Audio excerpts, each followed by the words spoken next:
আসসালামু আলাইকুম। আমার ফেসবুক বন্ধুরা, আপনারা কেমন আছেন? আমাকে সাপোর্ট করবেন।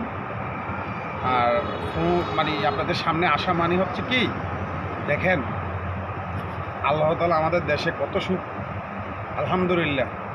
কষ্ট তো আছেই, তার মাঝেও কত সুখে আছি। দেখেন আলহামদুলিল্লাহ, যে খাবারটা খাইলাম মনে হয় আমরা টাকা দিয়ে কিনে খেতে পারবো, তবু আলহামদুলিল্লাহ, সবার কাছে আলহামদুলিল্লাহ।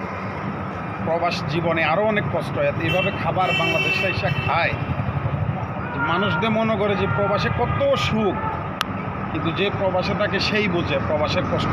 আমি জানি। তবে আমাদের দেশের প্রত্যেকটা শ্রমিক, প্রত্যেকটা প্রবাসীদেরকে আপনারা বেশি বেশি সাপোর্ট করবেন, বেশি বেশি সম্মান দেখাবেন। কারণ আমার এই প্রবাসীদের এই রেমিটেন্সের টাকায় কিন্তু আমার বাংলাদেশ এত সুন্দর। কোনো অংশেই প্রবাসীদেরকে ছোট করে দেখা যাবে না, কারণ আমার প্রবাসীদের প্রত্যেকটা ঘাম ঝরানো টাকা আমার বাংলাদেশে আসে। আজকে আমার বাংলাদেশ রোল মডেল শুধু প্রবাসীদের টাকায়। প্রবাসীদের টাকায় অন্য কিছু করো আর না করো, বাংলাদেশে একটা ভালো মানের একটা বাড়ি করতে পারে, ছেলে সন্তানদেরকে ভালো মানের কিছু করাইতে পারে। তো যাক, আর বেশি কিছু বলবো না। তার পাশাপাশি একটাই বলি, আমার বাংলাদেশের যারা গার্মেন্টস সেক্টরটাকে একটু এগিয়ে নেবেন। কারণ গার্মেন্টসের আমি সকাল ভোরে যাই, ভোর 4টা, ভোর 3:30, হাজার হাজার মেয়েদেরকে দেখি।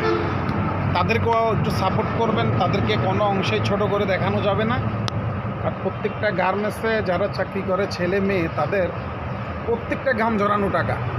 তার পাশাপাশি আমাদের ড্রাইভার যেন পুরো বাংলাদেশে আমার ড্রাইভারদেরকে, আমার স্টাফদেরকে যেন সম্মান করে। আপনাদের কাছে এতটুকু বললাম, বেশি কিছু আর বলবো না। আমার সালাম নেবেন, আমাকে সাপোর্ট করবেন, আমাকে বেশি বেশি ফলো করবেন, আর ভিডিওটা বেশি বেশি শেয়ার করবেন। আসসালামু আলাইকুম।